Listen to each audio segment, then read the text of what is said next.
Bien. Qué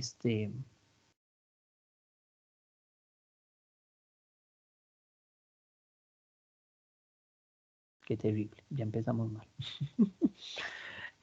Bienvenidos, jóvenes, entonces, a la sesión 1, Cálculo y Análisis 2. Entonces, vamos a empezar con el tema de sucesiones. Algo que me llamó poderosamente la atención con el curso del semestre pasado, me parece importante explicarles más en concreto qué es una sucesión. Sí, es un arreglo, es una función que tiene como dominio, o sea, si yo denoto como S a una sucesión, entonces parte de N y cae en realidad, puede ser los reales, puede ser los complejos, puede ser una función, puede ser una otra sucesión, puede ser una serie, si ya saben lo que son series, pueden ser lo que sea en estructura matemática. Entonces, voy a utilizar la notación de F como para referirnos a un cuerpo. Creo que ustedes vieron un poquito de estructuras algebraicas en discreta y si no, o sea, entiéndase eso como cualquier, o sea, si a usted se le ocurre armando una matriz, claro, una matriz, armando un vector, claro, un vector también. ¿Okay? Lo habitual es que nosotros en este curso vamos a estudiar sucesiones numéricas. Entonces, las sucesiones numéricas son de la forma como dominio n, los naturales, y como dominio por lo general los reales. Claramente existen los complejos, ¿sí? Pero digamos como que no es nada del otro mundo, pero nosotros no le damos la importancia porque al menos en la carrera no se estudia en variable complejo. Entonces, bueno, como función, obviamente tendría una gráfica.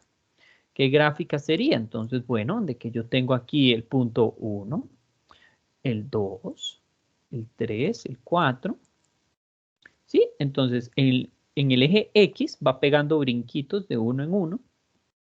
Y en el eje Y puede tomar altura lo que sea, ¿verdad? Entonces, eso es lo interesante cuando uno estudia sucesiones, que en realidad es como, por así decirlo, una función discreta, ¿sí? Entonces, las sucesiones numéricas se pueden representar de manera gráfica. Sucesiones que, por ejemplo, yo te diga, mira, tenés una función, o sea, la primera función, la segunda función, la tercera función, etcétera.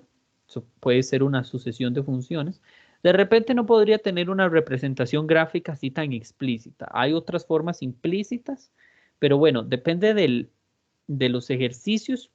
Podría buscar un ejemplo o no. No, podría inclusive hacerlo ahora. Digamos como que yo les hable de, no sé, la sucesión Sn igual a n de x, donde x es una variable real. Entonces, S1 es x, S2 es 2x, S3 es 3x. Entonces, si yo represento esto, yo podría asignarles colores y la primera es la identidad. La segunda va a tener dependiente doble. La siguiente tiene pendiente triple y así sucesivamente, ¿verdad? Bueno, ustedes se lo imaginan que pase por el origen.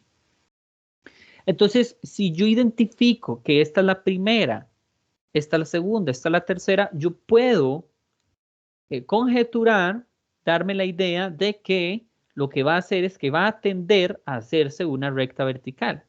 Todos sabemos que no se puede hacer una recta vertical porque si no deja de ser función.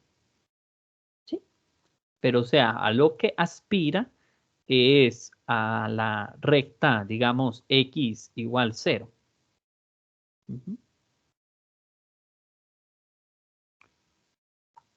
Eso es a lo que converge, ¿sí? Pero no sé si ya han hablado, sí, creo que ya han hablado de convergencia, ¿sí? Entonces, pero esto, ve que esto es una sucesión de funciones y también en sucesión. Entonces, ¿qué es? Es un arreglo en donde tiene un primer elemento, un segundo elemento, un tercer elemento, etcétera. Se puede contar los elementos. Pero el lugar de llegada no necesariamente tiene que ser un número. Lo usual que vamos a estudiar son sucesiones numéricas, pero para que sepan que hay de otro tipo. ¿Ok? ¿Dudas con esto? Les dejo el ejemplito.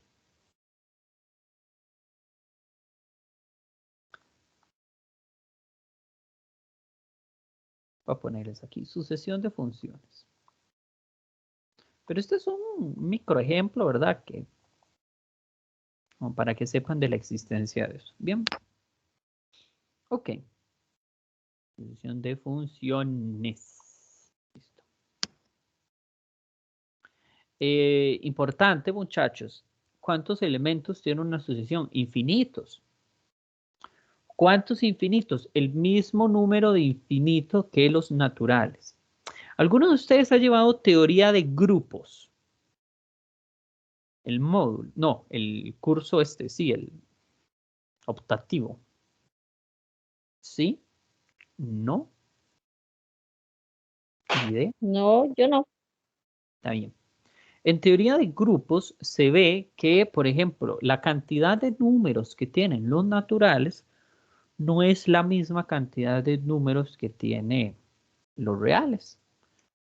La cantidad, por así decirlo, la cardinalidad de los naturales se denota como Aleph sub 0 y la cardinalidad de los reales se denota como Aleph sub 1. Lo que significa es que el número infinito de los naturales es más pequeño que el número infinito de los reales, ¿verdad? Pero aquí no voy a entrar en detalle con esta profundidad. De hecho, se puede probar que la cantidad de números que tienen los naturales es lo mismo que los enteros y también se puede probar que es lo mismo que el de los racionales. Pero el de los reales no. Hay más reales que naturales, que enteros y que racionales. Pero hay la misma cantidad de racionales, la misma cantidad de enteros y la misma cantidad de naturales. No sé si alguna vez les han hablado de eso. No quiero entrar en detalle. Si alguno tiene la duda, podría ser, y se lo comento, es muy interesante ver por qué hay la misma cantidad de naturales que enteros. Pero si no, fue nada más un comentario al aire.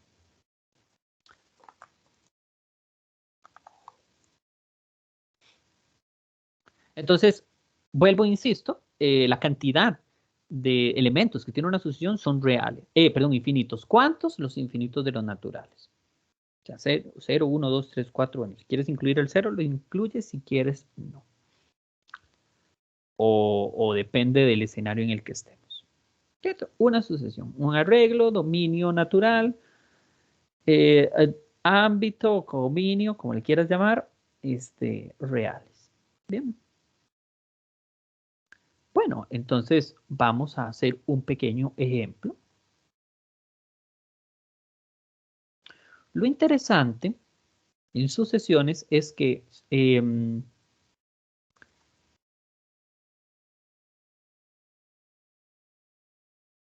puede a veces tener un patrón, puede a veces no, pero interesa estudiar sucesiones que tengan patrones. Entonces, estas son típicas preguntas de examen de admisión. Entonces, si yo les digo a ustedes, bueno, tengo este arreglo, me dan primero 3 medios, luego 7 cuartos, luego 15 octavos, luego 31 sobre 16, 63 sobre 32, y yo les digo, mira, hay un patrón escondido. ¿Usted sería capaz de decirme cuál sería el siguiente número de esta secuencia numérica? Es más ambicioso. ¿Usted podría ser capaz de decirme el enésimo término, el término general? bueno, ahora piensen ustedes. ¿En este arreglo de números ven algún patrón en concreto?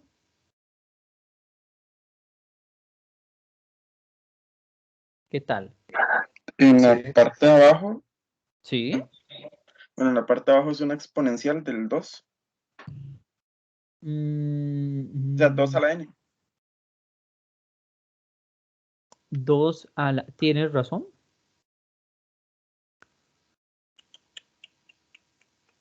Correcto.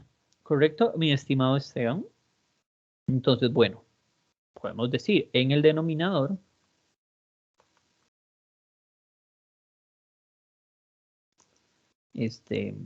hay potencias de 2. Entonces sabemos que arriba no sé qué es, pero abajo puedo escribirlo como 2 a la n cuando n es mayor o igual que 1. ¿Arriba? ¿Ven algo? ¿Ven algún patrón? Arriba es como el doble del número más 1, ¿no? Sí, Yo diría, correcto. bueno, sí. No, Yo dale, diría, dale. yo diría como 2 a la n más 1 menos 1. Así. No, 2 a la n más 1. Ah, 2 2 a la n. elevado. 2 elevado a la n más 1 menos 1. Ah, ok. Vamos a ver si es cierto. Sí, sí es cierto. Sí es cierto.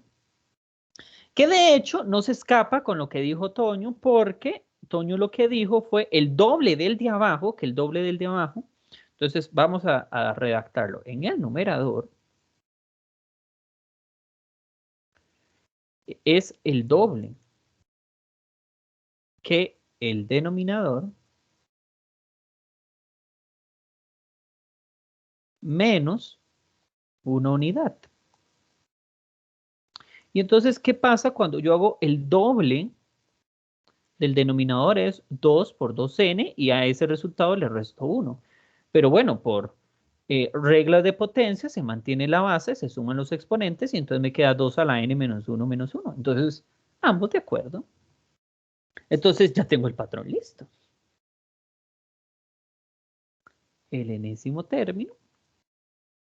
Enésimo término.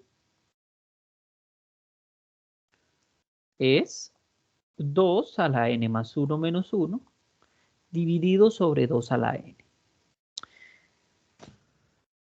Pueden ponerse un poco más exquisitos. Podrían ustedes separar esto en 2 fracciones. Toda la cosa, ¿verdad? Pero así me parece que está bien. Y entonces aquí con n obviamente mayor o igual que 1. ¿Dudas?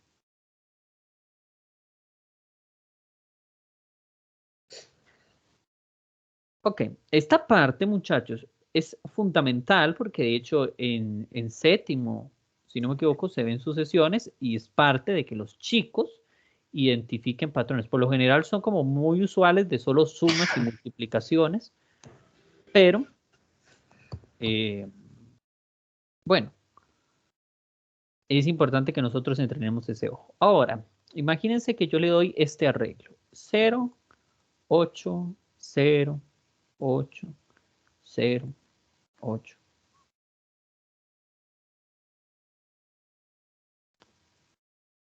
Que entonces comentemos patrones, similitudes.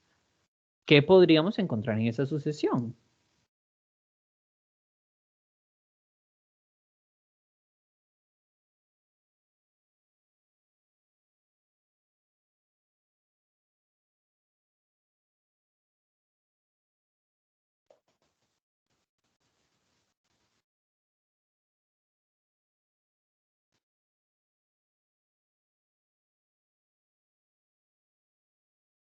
No, ninguna idea. Es primero un 0 y luego un 8, ¿verdad? No es 0,8 o algo así.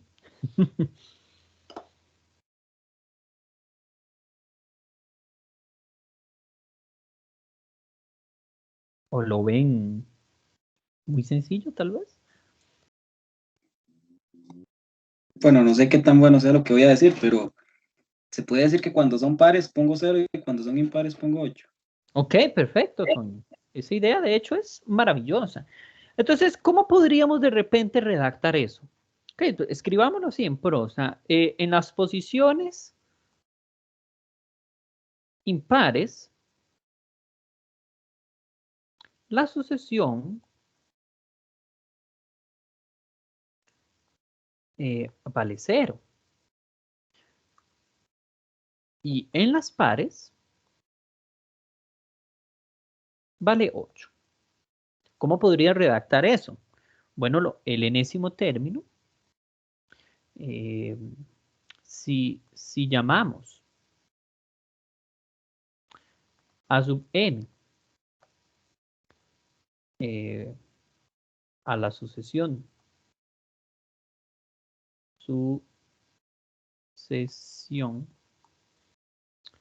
anterior mostrada,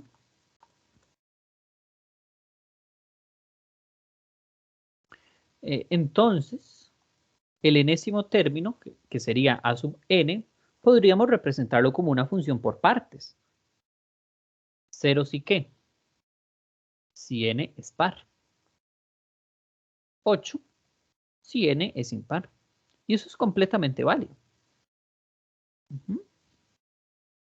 Igual, ustedes saben que para escribir un número de forma par, podríamos ver esto como n igual a 2k, con k entero o natural, porque en este caso, ¿verdad? Acuérdense que nuestro dominio son los naturales.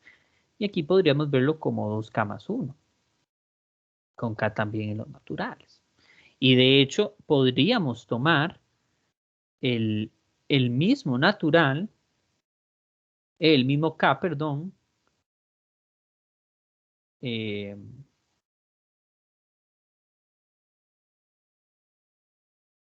porque aquí funciona, ¿verdad? Que sea 1, 2, 3, 4, etcétera, ¿verdad? O sea, cuando vale aquí k este, el otro va a valer el siguiente.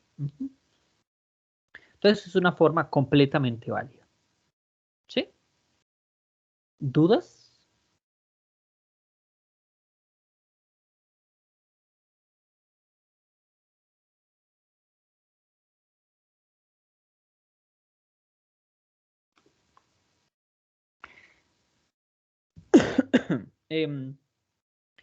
Hay una forma no tan usual, esto es lo más usual, esto es lo natural, de hecho este es el patrón que hubiera esperado que identificaran. Hay otro que es poco usual. Otra forma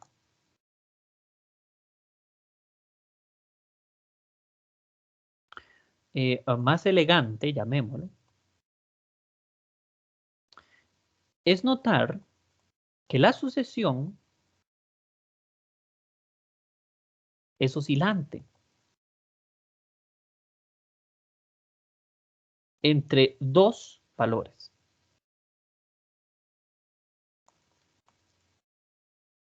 Esto solo lo podemos hacer cuando es oscilante entre valores fijos.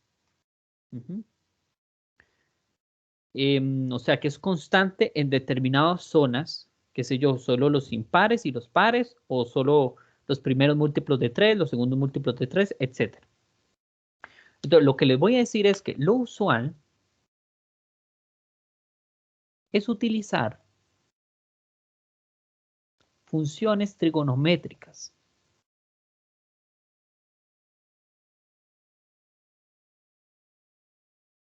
para representar a la sucesión. Sí, porque las funciones trigonométricas tienen la gran ventaja de que el periodo se repite, entonces yo podría asignarle dos valores diferentes a la función. Por ejemplo, pasa y resulta, muchachos, que si ustedes tienen coseno de n pi medios, esta sucesión es igual a 0, menos 1, 0, 1, 0, menos 1, 0, 1, etc. Entonces te dice, bueno, Armando, pero hay 3 valores.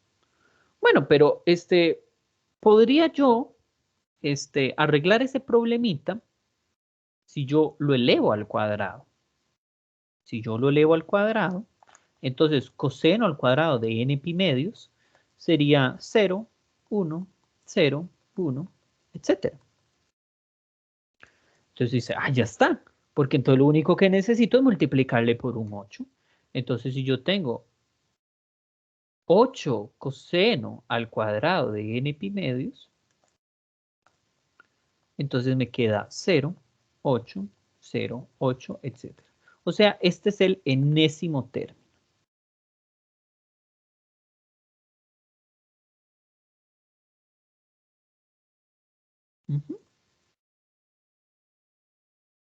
Entonces, es muy común esta expresión entre senos y cosenos que hace que los valores sean enteros y varíen entre dos valores, ¿verdad? Por lo general 0, 1 y menos 1.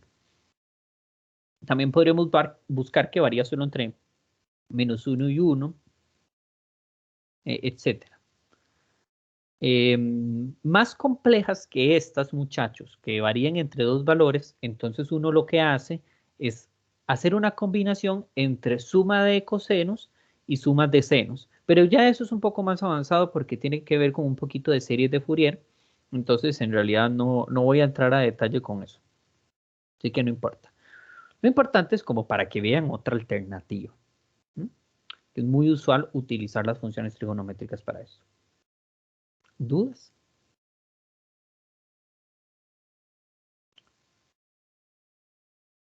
Entonces, bueno, vieron la digievolución de la sucesión. O sea, tengo una que es conocida y luego la fui transformando para llegar a la expresión que yo quería.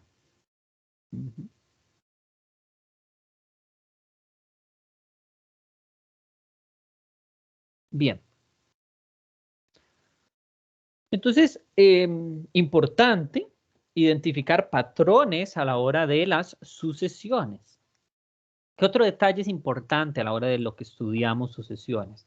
Interesa la monotonía.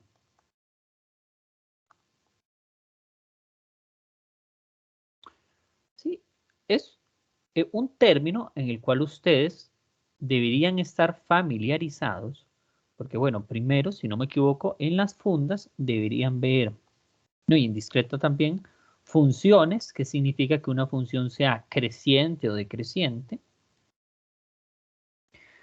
Pero sobre todo, muchachos, lo tuvieron que ver más a profundidad, en su esencia más pura, cuando estudiaron las derivadas, o sea, cálculo 1.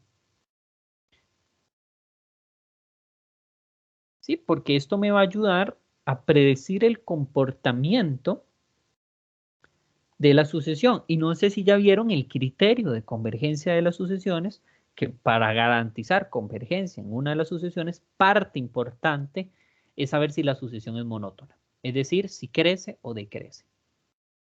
¿Ok? Entonces, ¿cómo hago eso? Bueno, conjeturo si la sucesión es creciente, eso significa que el siguiente término va a ser mayor que el anterior, y decrece si el siguiente término es más pequeño que el anterior. Entonces hay varias alternativas para cómo hacerlo.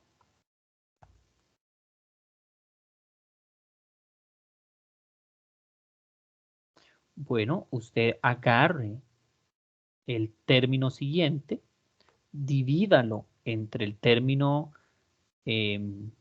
anterior y si es mayor o igual que 1, entonces crece. Porque sería una función, perdón, una fracción impropia. Si es, no, perdón, mayor estricto. Si es menor que 1, entonces decrece. Bueno, podríamos hablar, sí, de una igualdad, pero o sea, manteniendo en esencia que siempre va a ser mayor y que solo va a ser igual en casos excepcionales, ¿verdad? Entonces, ¿Por qué decrece? Porque entonces esto sería una fracción propia. Eso significa que este término es más grande que este término. Esa es una forma. Otra forma de saberlo, hacer la diferencia entre un término y el anterior, y si esa diferencia es positiva, entonces la función crece, porque eso significa que este término es más grande que este, y si es negativo, entonces decrece.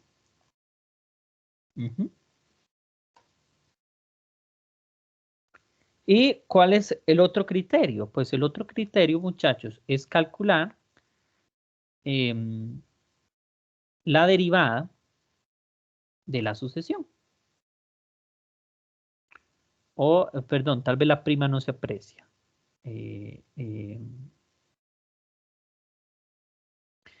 Reescribir eso como una función. No, vamos a ver, ¿cómo podría resumirlo? Sí, voy a poner entre comillas, derivar la función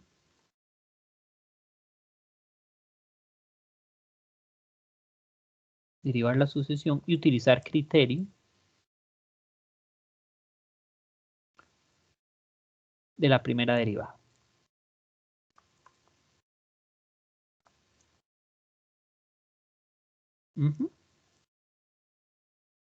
Entonces esas son varias alternativas. ¿Cómo se hace esto?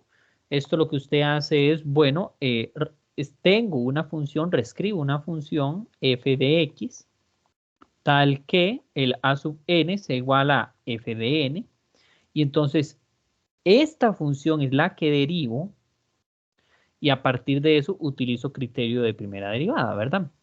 Si el valor es positivo es porque crece, y si el valor es negativo es porque decrece. Porque acuérdense que lo que estamos calculando con la derivada es la pendiente en ese punto en concreto. Esto es importante, muchachos, que tengamos que, a la hora de hablar de derivadas, que se habla en variable real. Y cuando uno deriva, uno habla en variable real. Uno no deriva en variable discreta. Es, por ejemplo, lo que representaría una sucesión, porque el dominio son los naturales. No, necesitamos que el dominio sea los reales para hablar de derivada. ¿Por qué tiene que ser así, Armando? Porque no sé si se acuerdan, muchachos, que la derivada es un límite.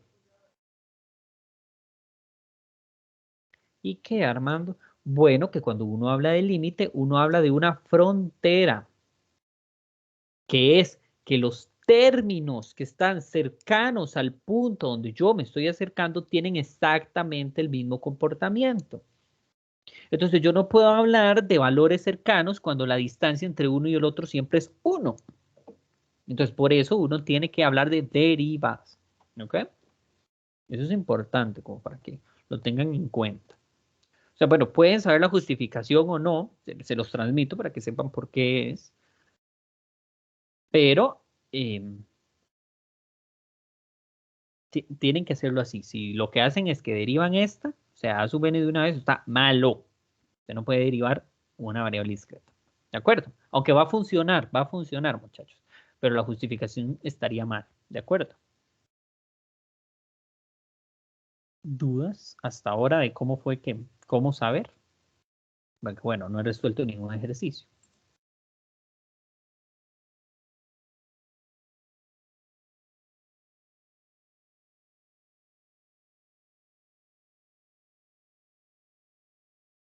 Pequeño comentario. Ahora sí, vamos a hacer el ejercicio entonces. Bueno, digamos entonces que yo le doy la sucesión n a la 3 menos 1 sobre n.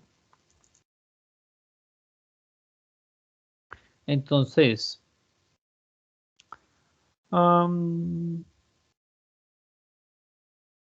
bueno, se me ocurrió hacerlo, no, pero es que esto lleva regla del cociente.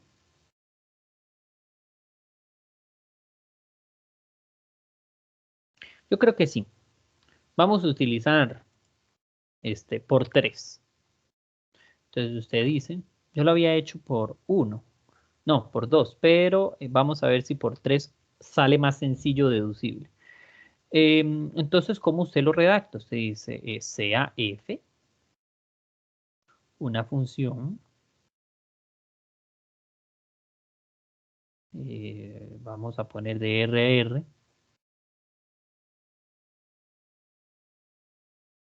función tal que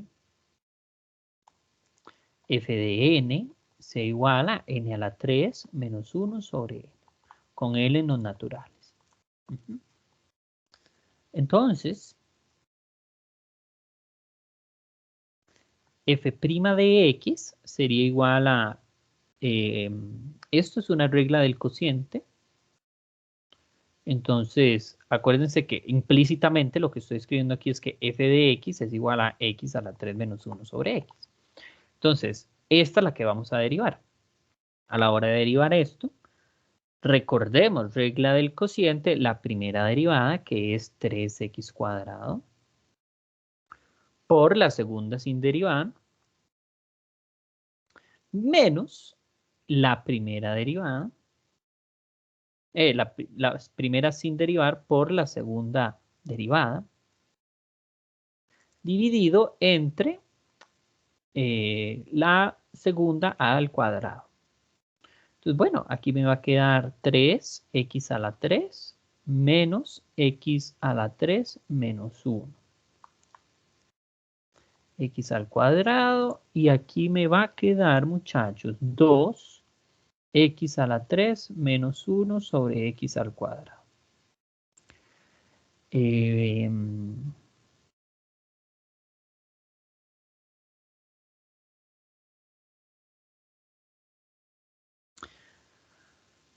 Luego, vamos a ver. Importante saber que estamos en realidad trabajando en R+, para Armando, que coincida con las sucesiones. ¿Sí?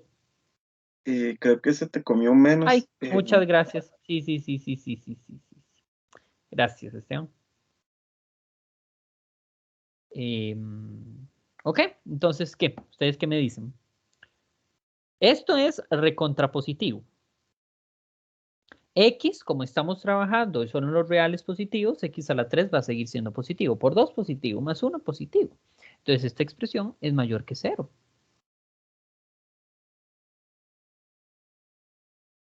Entonces, por lo tanto, la sucesión es creciente.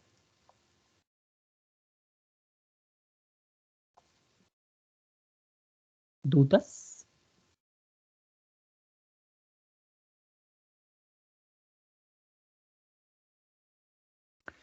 ¿Seguros?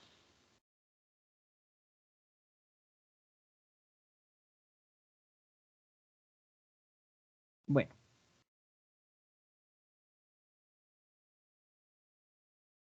Ahora hagamos otro. Ay, este es muy bonito. Porque este no se puede usar por el criterio anterior. ¿Sí? Si yo tengo la sucesión n a la n entre n factorial. Ah, bueno, muchachos, ¿saben lo que es el factorial? Si no saben, este es el momento para preguntarlo. Sí. Perfecto. Entonces, el factorial, la función factorial, solo admite variable discreta. Existe una generalización del factorial llamado la función gamma. Que la función gamma, gamma de n, es igual a n más un factorial. ¿Ok? Pero eso es un particular. Esto es la integral de... Bueno, no me acuerdo. No voy a entrar en detalles. Si el profe Macís se los comenta cuando lleguemos a integrales, pues lo veremos. ¿Está bien? Pero entonces, ¿por qué les hago esta aclaración? Porque entonces no podemos derivar. No podemos usar el criterio de la primera derivada, porque derivar esto es horrible. Y además derivar esto también es una cochinada. ¿Sí? O sea, incluso para derivar esto, ¿qué criterio usas? Bueno, yo diría que lo más recomendable es cambiar esta expresión por esta. Sí, perdón, logaritmo natural.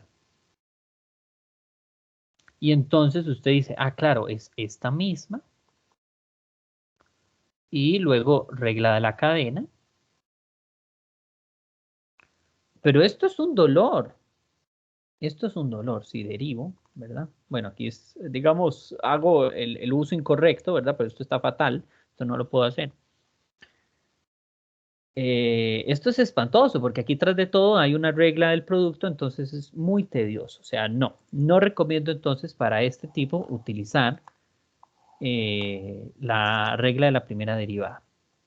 Cuando hay factoriales, muchachos, lo recomendable es que usted escriba, bueno, el a sub n más 1 es n más 1 a la n más 1 dividido sobre n más 1 factorial. Y entonces el a sub n obviamente es el mismo. Cuando hay factoriales, muchachos, lo usual es hacer la división, porque se cancelan cosas. ¿Cómo se cancelan? Bueno, vean que si escribo esto de esta manera, la división de el a sub n va a estar aquí abajo, pero es lo mismo como si multiplicara por 1 sobre a a la n, o sea, multiplicar por n factorial sobre n a la n. ¿Alguno se perdió con esto? Ya le doy vueltita, ¿verdad? Queda el producto de la vueltita.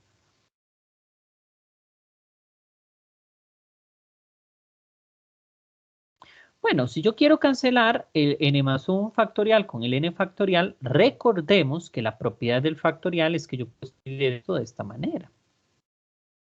El n más 1 factorial lo puedo ver como n más 1 por su anterior factorial. Entonces, esta expresión se va a cancelar con esta expresión. Ahora, aquí hay n más 1 multiplicados n más 1 veces. Entonces podría cancelar uno de estos. O sea, podría escribir esta expresión como n más 1 por n más 1 a la n. O sea, le bajo un grado. Entonces de aquí hacemos la matacinga. Cancelamos este con este. Cancelamos este con este. ¿Y qué sobrevivió? Bueno, sobrevivió n más 1 a la n sobre n a la n. Ok, si usted deduce un poquito, ya desde aquí usted podría saber que cualquier natural que yo escoja va a ser positivo, pero necesitamos saber si esta expresión es más grande que esta expresión. A simple vista, la intuición me dice que sí, pero si aún no te convence, usted podría reescribir esto de esta manera. Y luego usted podría reescribir esto como 1 más 1 a la n. Entonces, cualquier n que tomes, note que esta expresión es positiva, mayor que 1, ¿sí? Porque le voy a estar sumando un poquito al 1 y luego lo elevo a algo que tiende a infinito, ¿verdad? Si recuerda del curso anterior, esta es la expresión que si n tiende a infinito, obtenemos el valor de e, la constante de Euler, ¿sí? Entonces esta expresión en realidad es mayor que 1 para todo n.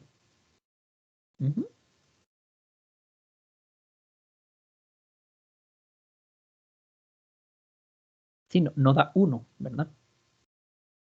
Sí estamos claros que no da 1, ¿verdad? Para cualquier n. Si no estamos claros, comente.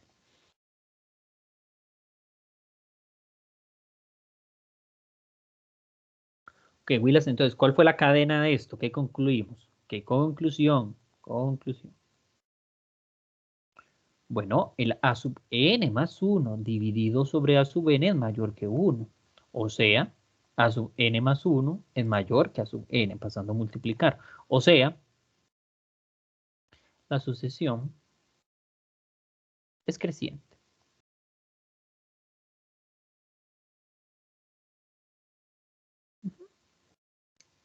Bueno, obviamente esto implica está mal.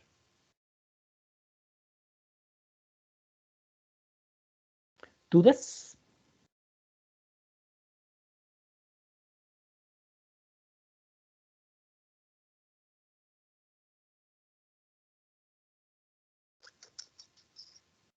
¿No? ¿Seguros?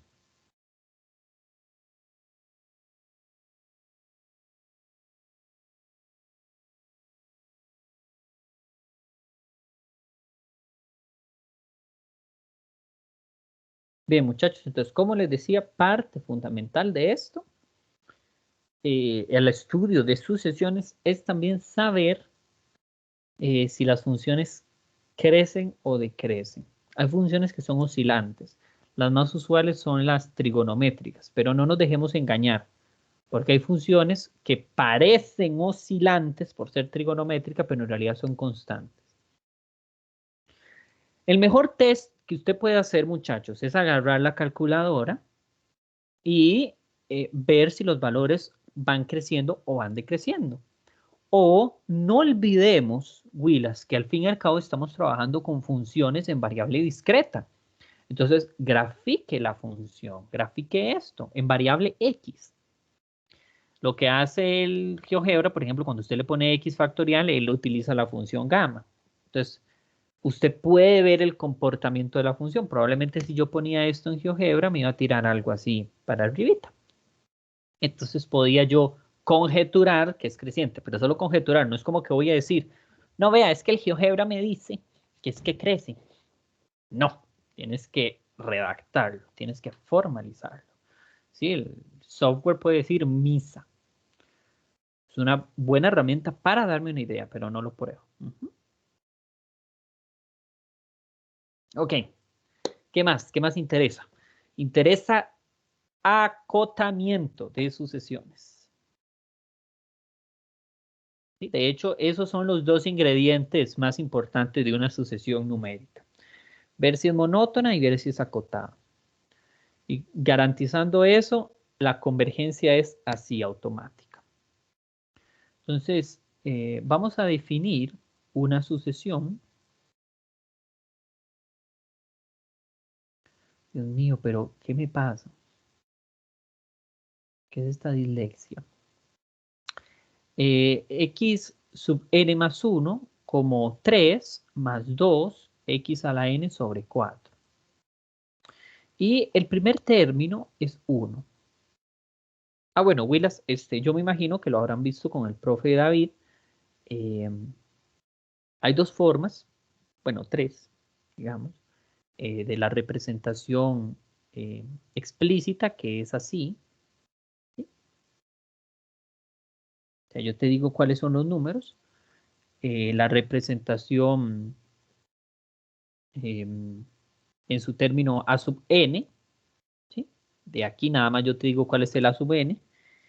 Y, no, perdón, esta es la forma explícita y esto se llama el desarrollo de la sucesión. Y la otra forma de representarlo es de manera recursiva. Vean que aquí lo que estoy haciendo es que yo reescribo el siguiente término que depende del anterior. Ya en discreta me imagino que habrán visto ciertas técnicas para cambiar de sucesión recursiva a de manera explícita. Entonces, vamos a demostrar, demuestre que la sucesión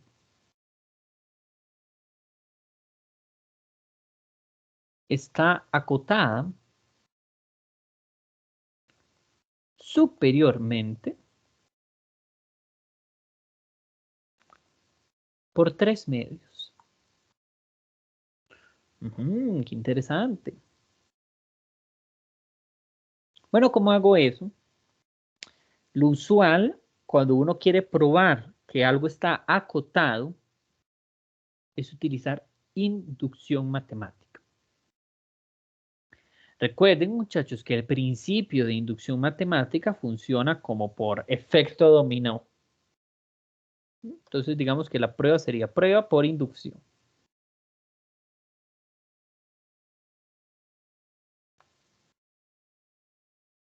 ¿Cuál es el efecto del dominó? Si yo voto la primera, todas se van a caer. Entonces, si yo me ubico en cualquiera que yo quiera, una n en concreto, y me doy cuenta que si esa siguiente se cayó, la siguiente también se cae, puedo garantizar que todas las piezas se van a caer.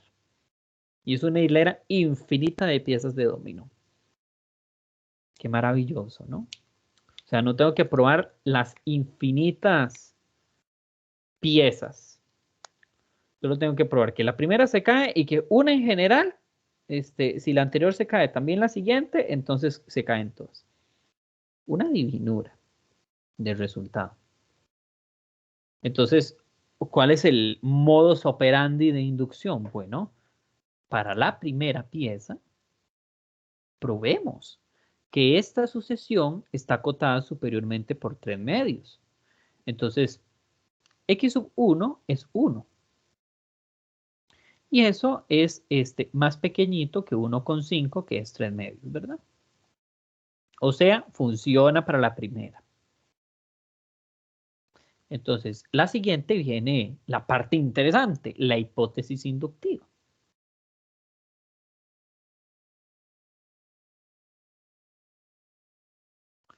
Suponga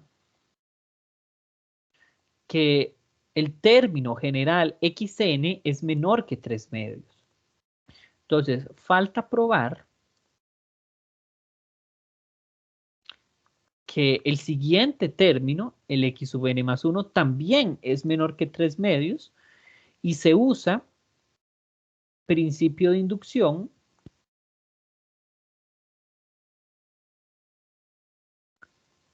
para concluir.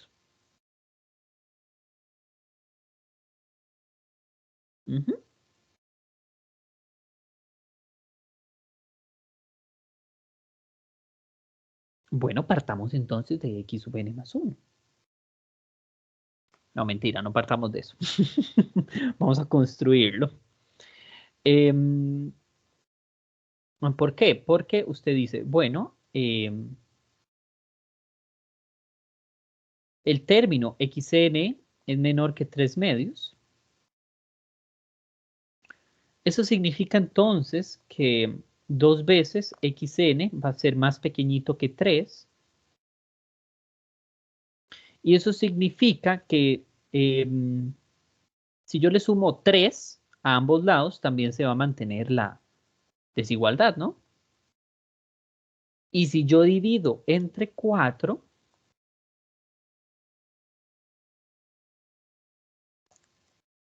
entonces eso va a ser menor que 6/4. ¿Y por qué no me cambia la desigualdad? Porque el 4 es positivo y dividir entre una constante positiva no me afecta la desigualdad. Ah, pero 6/4 es 3 medios. Ah, pero 3 más 2 por x a la n sobre 4 es el siguiente término. Esto es xn más 1. Entonces estoy concluyendo que xn más 1 es menor que 3 medios, usando la hipótesis inductiva. Conclusión, por principio de inducción,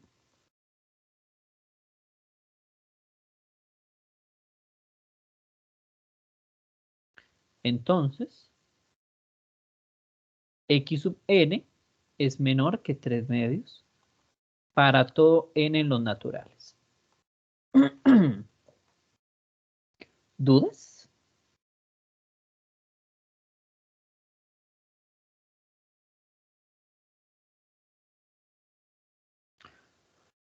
¿Cómo vamos, Willas? ¿Vamos bien? ¿Voy muy rápido?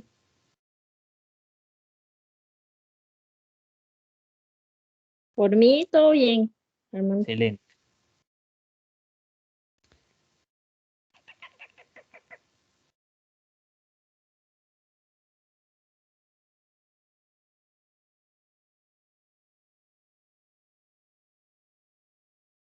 Ok, Willas, entonces, parte importante de esto, por lo general, es utilizar inducción. Si uno quisiera probar entonces que está acotado inferiormente, pues nada más es cambiar la desigualdad. A veces no es tan obvio este resultado. En realidad, digamos, a veces pasa que partamos de esto, porque si lo ven esto, podríamos irnos con dobles implicas. Entonces, si partíamos de esto, llegábamos a la hipótesis. Lo que pasa es que uno no dice, como llegué a algo cierto, entonces lo que había supuesto era verdad. No, eso no debería ser así, ¿verdad? Se parte de algo que es cierto y llegas a lo que quieres probar. Eso es lo que llamaríamos como borrador, ¿no? Pero bueno, cada uno, ¿verdad? Mata las pulgas a su manera. Pregunten al profesor si se permiten hacer el borrador, si no se enoja. Yo no me enojaría porque es la misma esencia, nada más démosle vuelta, ¿verdad? Pero eso no quita que yo se los escriba como debería ser, ¿no? Ok. Si no hay dudas, continúo.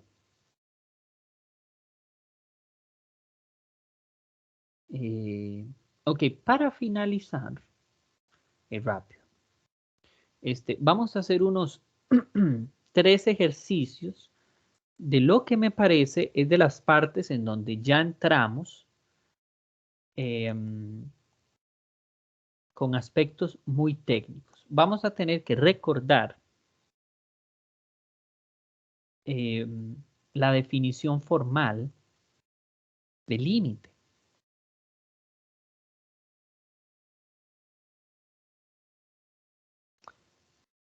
Para poder hablar de convergencia de sucesiones. Entonces, la primera, bueno, es ejercicio 1 de la práctica de Macis, entonces voy a ponerle letra B, porque es la B de la práctica de él.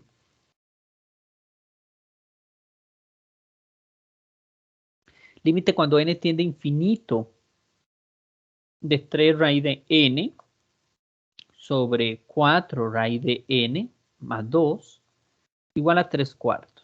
¿Sí? Si usted conoce técnicas para el cálculo de límites, usted sabe que este infinito tiene exactamente el mismo comportamiento que ese infinito, entonces solo me fijo en los coeficientes. ¿Sí? Entonces por eso es 3/4, pero bueno, lo tengo que probar. Entonces, ¿cómo se prueba por definición formal? ¿Qué dice la definición formal? Para todo epsilon mayor que 0, existe un n mayúscula que pertenece a los naturales tal que la expresión que me da en el límite, su argumento, menos el valor al cual converge, es menor que epsilon. Para todos los n's mayores o iguales que el n mayúscula que me di. Este n depende de epsilon, no sé si al menos el profe Mací se los dijo, como que, o sea, debemos hallar un n que dependa del epsilon. Ok, entonces, vamos a ver. Estoy pensando otra forma de quizá haberlo hecho.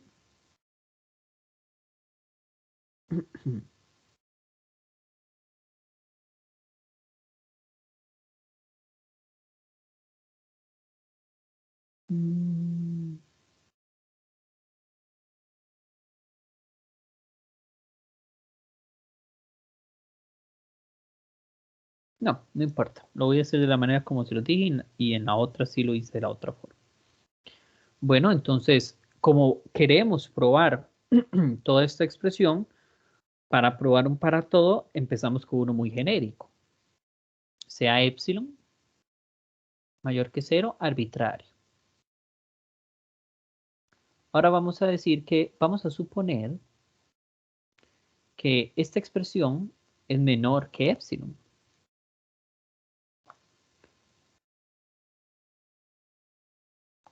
La diferencia en valor absoluto de esta distancia, ¿sí? Es menor que epsilon.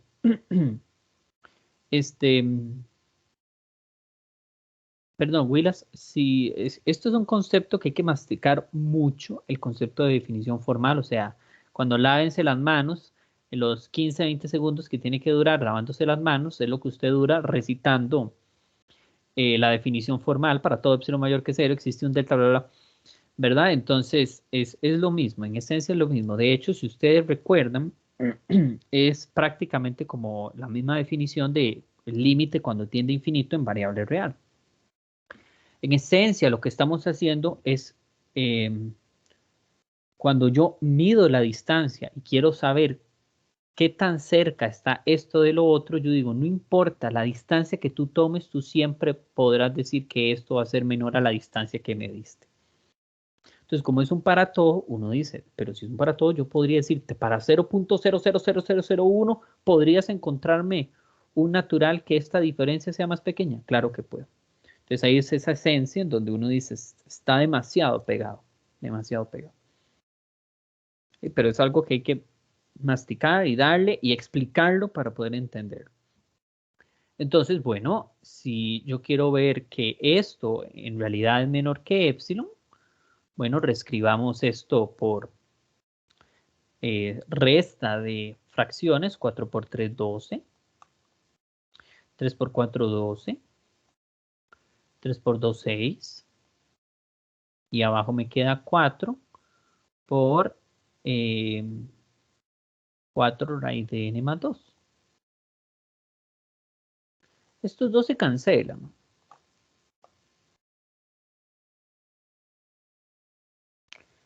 Puedo sacar incluso un 2 a factor común abajo. Me va a quedar 8. Y aquí me va a quedar 2 raíz de n más 1 sobre menos 6. De aquí, aquí puedo reescribir un 3. Aquí puedo reescribir un 4. Simplificando 6 con 8. Y cuando sale el valor absoluto, el menos 3 se convierte en 3 positivo. Entonces me va a quedar 3 sobre 4. Y aquí 2 raíz de n más 1. Y eso lo que queremos es que sea menor que epsilon. Pero queremos hallar el n que me funciona para que cumpla esta diferencia. Entonces, bueno, hago entonces el switch entre esta expresión y el epsilon. En esencia, lo que estamos buscando, muchachos, es despejar la n. Entonces, esto es más pequeñito que 2 raíz de n más 1.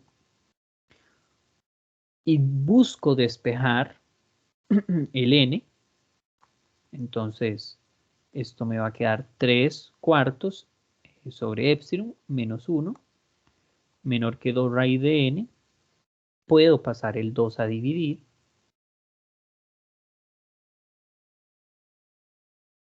Y luego nada más lo que queda es elevar al cuadrado a ambos lados, ¿no?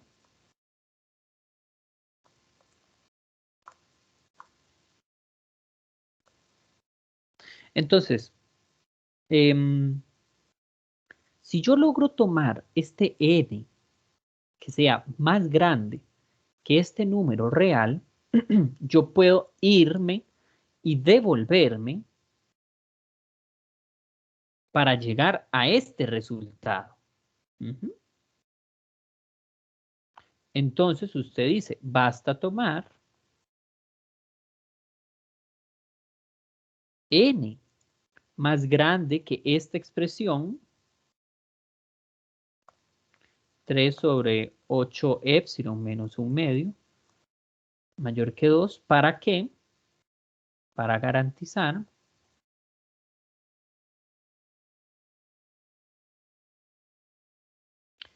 que la diferencia 3 sobre raíz, es 3 raíz de n sobre 4 raíz de n más 2 menos 3 cuartos es menor que epsilon para todo n mayor o igual que n. Y ahí finalizaría la prueba. ¿Ok? Otra forma más formal es que, como es una prueba de primero un para todo y luego una existencia y tengo que garantizar esto, entonces te dice, bueno, sea epsilon mayor que 0. Y luego usted viene ahí con una soberbia y dice, vas a tomar este n misterioso y te vas a dar cuenta que va a funcionar. ¿Usted cómo? Claro, porque si n es más pequeñito que n, entonces se va a cumplir esto. Y luego voy a irme con una hilera de implicas para arriba y llego a este resultado. Y usted, mira, tenía razón. Lo que pasa, muchachos, es que en los libros, cuando ponen este n, al menos en los que son muy formales, se ve súper artificial. Usted dice, ¿pero de dónde me iba a sacar esto? Claro, es que el trabajo algebraico escondido era esto de acá, ¿verdad? Entonces, por eso lo usual es empezar. Y como no tenemos realmente a ciencia cierta cuál n debemos tomar,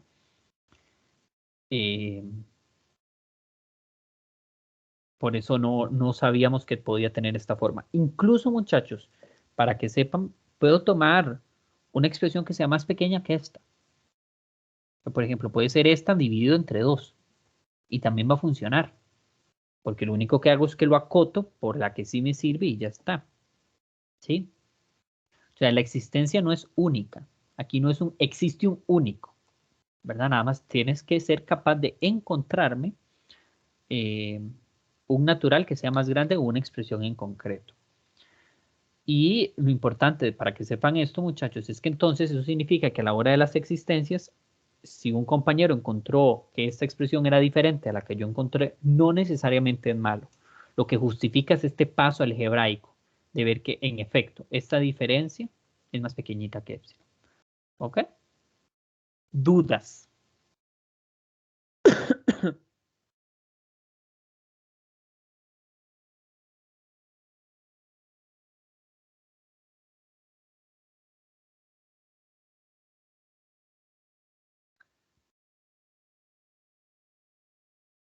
No. Bueno.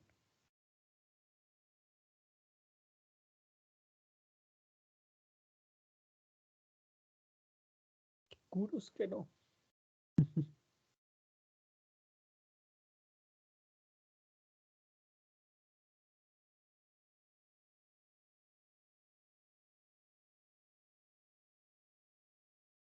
Ok, Willas, vamos a hacer entonces otro.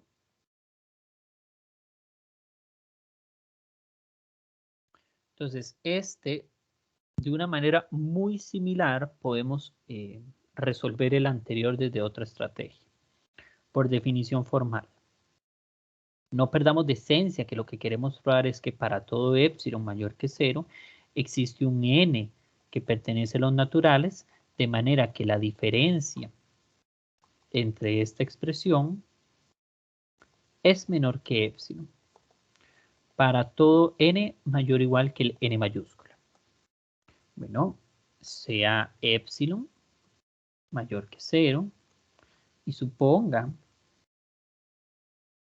que esta diferencia en efecto es menor que 0. Menor que epsilon. Que bueno, en realidad prácticamente lo que estamos buscando es que cuando n es muy, muy grande, esta diferencia es 0. Eso es lo que en realidad estamos buscando. Entonces, podríamos, ay, qué majadería yo con este 2. Podríamos aquí simplificar un poquito. Podríamos sacar un n a factor común. Y entonces me va a cancelar con un n aquí de arriba. O sea, n sobre 2n más 1 sería menos un medio, sería más pequeño que epsilon. ¿Y de aquí qué otra cosa podríamos hacer? Podríamos volver a hacer la estrategia que hicimos en el ejercicio pasado. O ver, por ejemplo, qué pasa si yo hago esta división de polinomios. Bueno, si hago esta división de polinomios, n dividido sobre 2n más 1. Usted dice, bueno, ¿qué numerito puedo multiplicarle a 2n para obtener n? Ah, un medio, Armando. Ok. Entonces, un medio por n, n. Un medio por 1, un medio. Entonces aquí se hace esta diferencia y me queda solo menos un medio.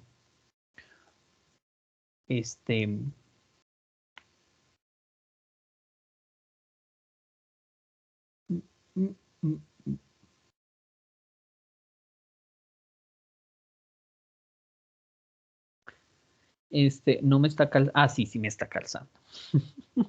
Entonces, cociente un medio, residuo un medio,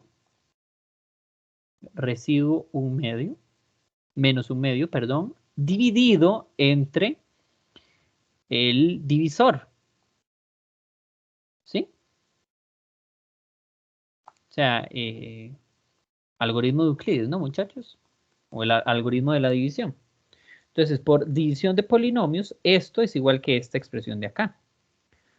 Lo maravilloso y fantástico de eso es que este término se va a cancelar con este término. Y de aquí entonces, aplicando el valor absoluto que tenemos aquí al frente, el menos 1/2 queda positivo como 1/2. Y abajo eso es positivo, 2n más 1, porque n es natural. Y de aquí entonces es muy sencillo despejar el n que estamos buscando. Porque si lo ven es exactamente lo mismo, muchachos. Paso uno a dividir y el otro allá a multiplicar. Paso a restar el 1. Paso a dividir el 2. ¿Y qué me va a quedar? Me va a quedar 1 sobre 4 épsilon menos 1/2. Ah, sorpresa, sorpresa. Entonces basta tomar n mayor que 1 sobre 4 épsilon menos 1/2 para que esta diferencia sea más pequeñita que épsilon.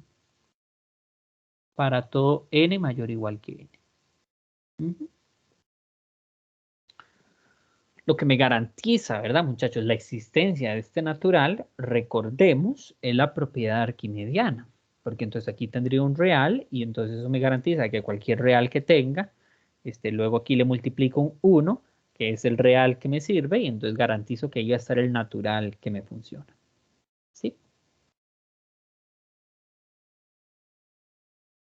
¿Dudas? Una consulta. Dale. En el primer ejemplo, en el ejemplo anterior, se hablaba de sí, sí, sí, solo sí. Y ahora solo solo implica. No, también claramente puede ser un sí, solo sí. Ok, ¿Está esa es la bien? duda que tenía. De hecho, Joel, excelente pregunta. Lo correcto, si yo hago la suposición, es que yo ponga sí, solo sí. Porque entonces la justificación me dice, claro, yo me puedo devolver. En esencia, lo importante es que la justificación algebraica, que de aquí puedo llegar a acá, es lo que me fundamenta que yo puedo tomar este n para garantizar la prueba pues, de la definición formal. Pero sí, sí, por supuesto que sí. Más bien, muchas gracias por el detalle. ¿Otra duda?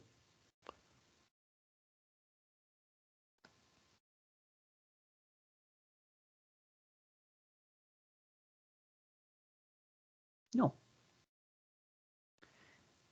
Bien. Vamos a finalizar entonces con un último ejercicio que me pareció interesante, la manera en cómo uno podría desarrollarlo. Les traigo una estrategia, la usual, que es la que hemos estado manejando acá, y les traigo otra desde una perspectiva un poco más bonita. No olvidemos entonces, muchachos, que lo que estamos buscando probar es que para todo épsilon mayor que 0. Vamos a hacerlo con otro color. Apréndanselo, vívanlo. Interiorícenlo. Para todo épsilon mayor que 0 existe un n en los naturales, tal que la diferencia de la expresión del límite menos el valor al que converge, el cual, oh sorpresa, es 0, entonces no lo tengo que escribir, puedo evitar escribirlo, que sea menor que el épsilon. Para todo n mayor o igual que el n de los naturales que me estoy encontrando. Entonces, ¿cómo uno parte? Bueno, aquí en esta diferencia, muchachos, hay un problema, que es que si yo hago esta diferencia, note que a la hora de hacer el producto de n por n más 1, cuando hago la diferencia de estas fracciones, bueno, aquí me va a quedar n cuadrado más n, y arriba n más 1 menos n, que eso es igual a 1 sobre n cuadrado más n. Más, si no lo ven, lo escribo así, n por n. Entonces, si yo quiero acotar esto por epsilon, vean que aquí hay dos n's, una cuadrada y otra sin cuadrado. Una estrategia tediosísima sería que usted complete cuadrados para que solo le quede un n y luego aplico raíz. O otra estrategia es que usted vea que esta expresión es más pequeña que 1 sobre n. ¿Y por qué es más pequeña que 1 sobre n, muchachos? ¿Alguno tiene algún argumento? ¿Por qué puedo garantizar que uno es más pequeño que otro?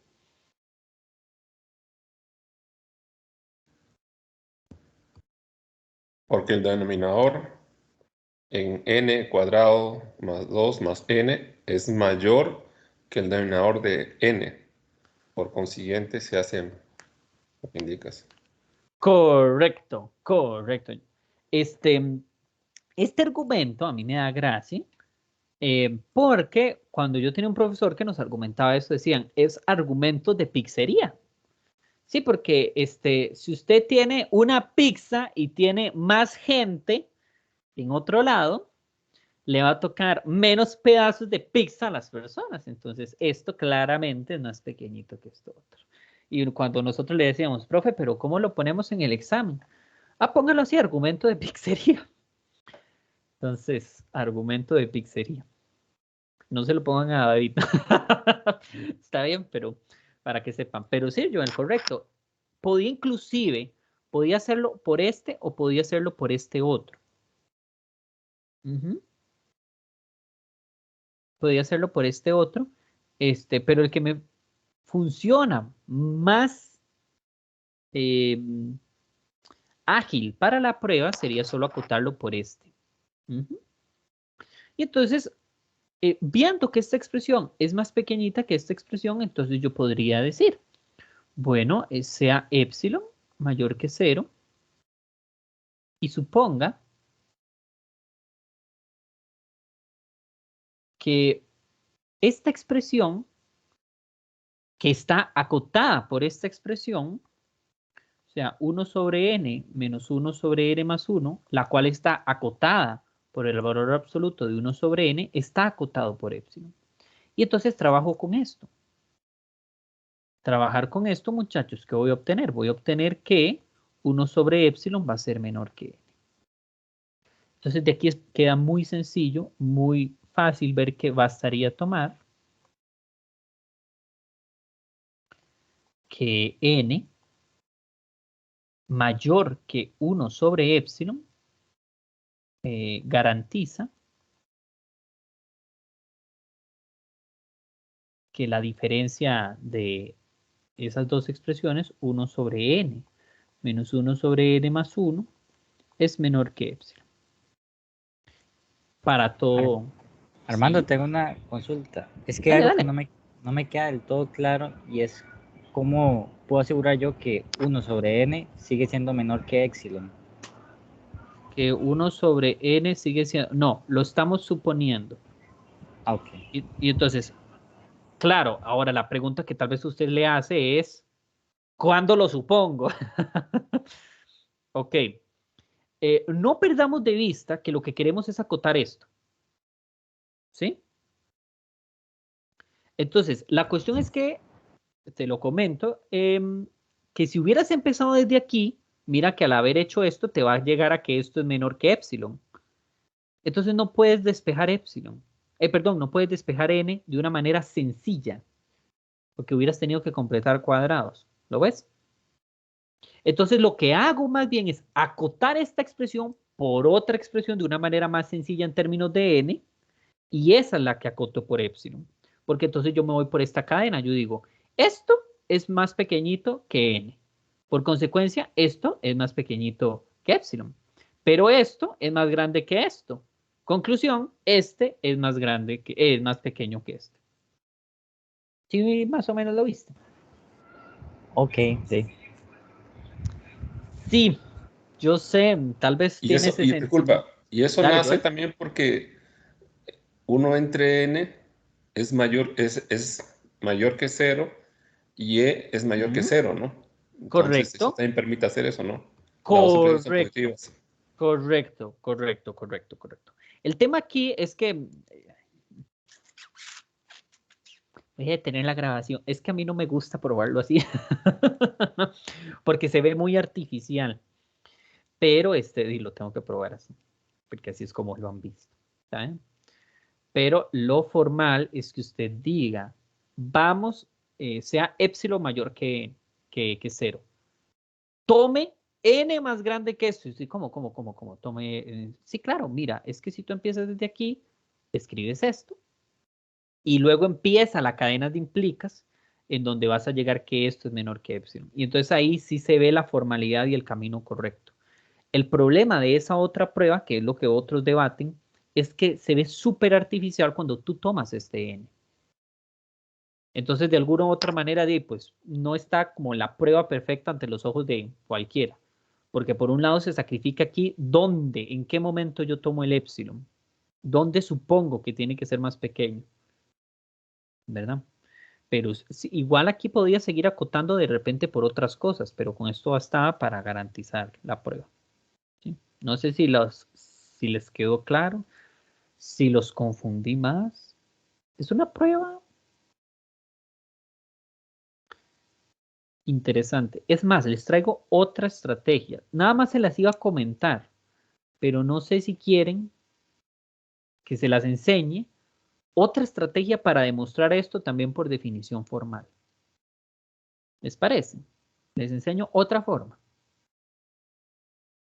Dele. Hágale, Armandito. Otra forma, entonces. Más larga, pero elegante. Muy elegante. Bueno, yo esperaría que ustedes sepan que el límite cuando n tiende a infinito de 1 sobre n es 0. Creo que lo probaron en clase. Si no, ese argumento es facilísimo de demostrar. Fácil de demostrar. Por delta epsilon, ¿verdad? Bueno, solo epsilon, n epsilon. Fácil de demostrar. Por argumento n epsilon. Entonces, yo puedo decir, ok, esta diferencia está acotada por algún epsilon, un epsilon 1, digamos, para este límite.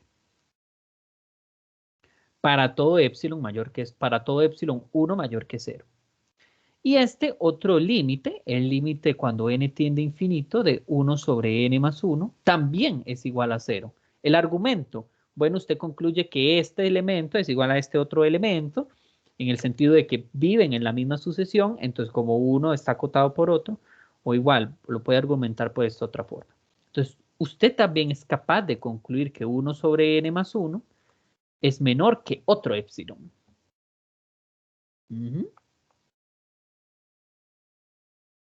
Entonces, esto es resultados, ¿sí?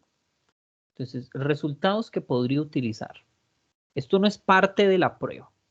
¿Dónde inicia la prueba? La prueba inicia así. Entonces, como sirve para cualquier epsilon, voy a tomarlo para epsilon medios. Entonces, tome epsilon 1 igual a epsilon medios. Y tome también epsilon 2 igual a epsilon medios. Y no olvidemos, muchachos, que queremos encontrar que la diferencia entre estos dos es más pequeñito que epsilon. Entonces, vean lo interesante. Usted dice, tome o basta tomar n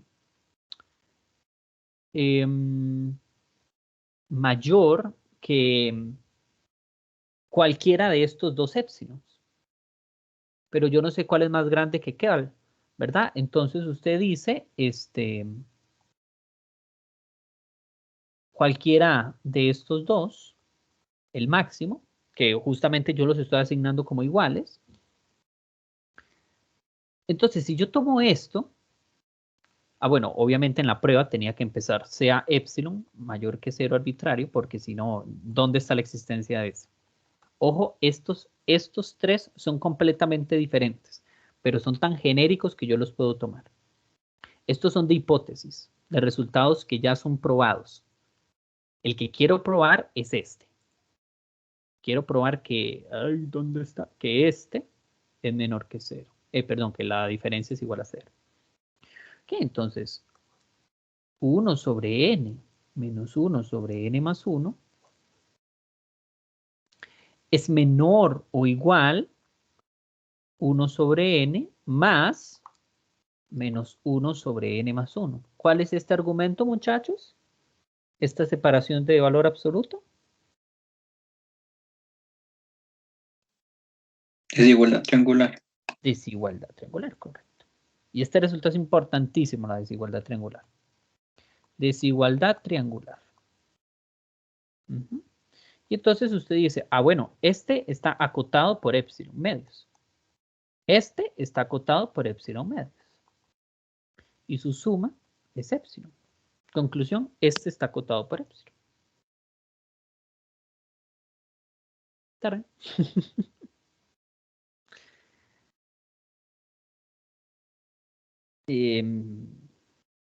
¿verdad? Entonces, para todo n mayor o igual que el n que yo estoy tomando aquí. Parece como mayor solo 1. Entonces, muy elegante esta prueba en el sentido de que, claro, es que los dos prácticamente tienen el mismo comportamiento. Entonces, al hacer la resta, es 0. ¿Ok? Entonces, de hecho, no sé si fue la primera forma en cómo se me ocurrió, pero yo dije, por supuesto, porque es prácticamente la misma función, acoto cada uno por epsilon medios, que es lo que ocupo, y luego entonces me da epsilon. ¿Sí? Que esto también es súper arbitrario, muchachos. Podía usted tomar aquí epsilon tercios y aquí 2 epsilon tercios, y la suma me da epsilon, ¿verdad? Eso es completamente arbitrario. Lo importante es ver esa arbitrariedad en estos dos casos, ¿verdad? Dos formas diferentes de probar el resultado, de que usted es capaz de encontrar que esto siempre va a estar acotado por un epsilon. ¿Dudas, jóvenes?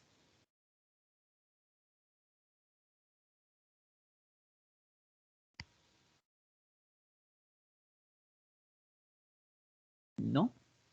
Tal vez más perdidos. Repasen, por favor, las pruebas de límites por delta epsilon.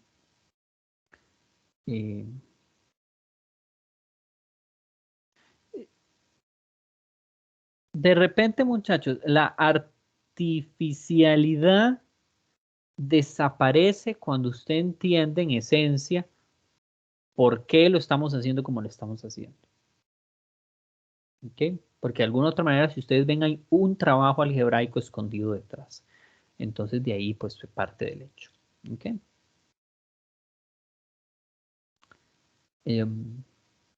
Jóvenes, si no hay nada más, un placer, de verdad.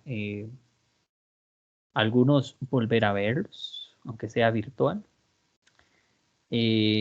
Otros nuevos que los conozco, espero que nos llevemos bien. Y les deseo muchos éxitos. Pónganle bonito. Disfruten el curso. Ya aparezco. No, en serio, háganle el gusto. Es lindo. Al menos uno que disfruta esto de mate. ¿Está bien? Y ya abracen la frustración y todo, ¿verdad? Es parte de... Sí, sí. Está bien, Armandito. Más bien, muchísimas gracias. No. Esto lo va a pasar por PDF, ¿no? Correcto, Joel. Yo esto Ok. lo Muchísimas paso, gracias. si no se preocupe, con todo gusto. Y esta grabación yo la subo a internet, ¿verdad? Listo. Gracias. Bueno, chiquillos, entonces si no hay más, un placer. Ok, muchas gracias, Armando. Pura vida. Chao, Chao, chao. Armando. Gracias,